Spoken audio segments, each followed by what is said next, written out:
Well, with our area's biking community and thousands of young people out on the streets tonight for Halloween, staying safe is probably something we're all thinking about. And Seattle police say there is a lot they can learn from this type of tragedy as well. King 5's Elisa Hahn talked with SPD's head of Homeland Security and joins us live with more. Elisa. Lori and Mark, we've seen a number of these attacks and with people using trucks to sort of mow down crowds, and Seattle police is often tasked with protecting crowds during big outdoor events. Assistant Chief Chris Fowler talked about that. He also talked about securing the Burke-Gilman Trail and left us with some advice about tonight. Our partnership with the stadiums is a great example of how we've worked with organizations and entities that draw large crowds.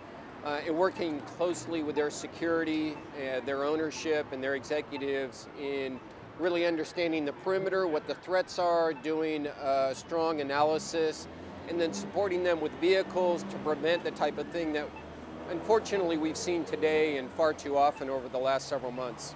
And those vehicles can help act as a barricade, if you will, is that right? I mean, sometimes they're parked right in the middle of the street. Yeah, they really can. They can act as prevention, and then if someone's going to try to get through, they're big, they're heavy, and they can protect the crowds on the other side.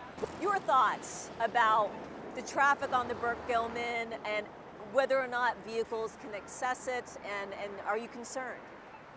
We are concerned. I mean, we're concerned normally because of the vehicle and bicycle traffic that travels on the Burke-Gilman every single day. But I was thinking about it as I was hearing about the tragedy in New York. Perhaps it's time for us, and it certainly is time for us, to do an assessment on where are the danger zones for that type of thing on the Burke-Gilman.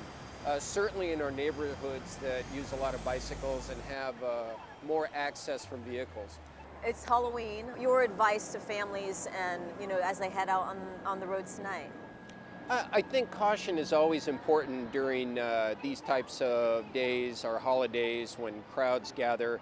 I don't think it's cause to be overly concerned or overly worried, but again, just taking some reasonable precautions and knowing where you are, making sure you can dial 911 quickly if you need to, always keeping track of your own kids and watching out, and really acting like a community will do the most to prevent and to help in these kinds of situations.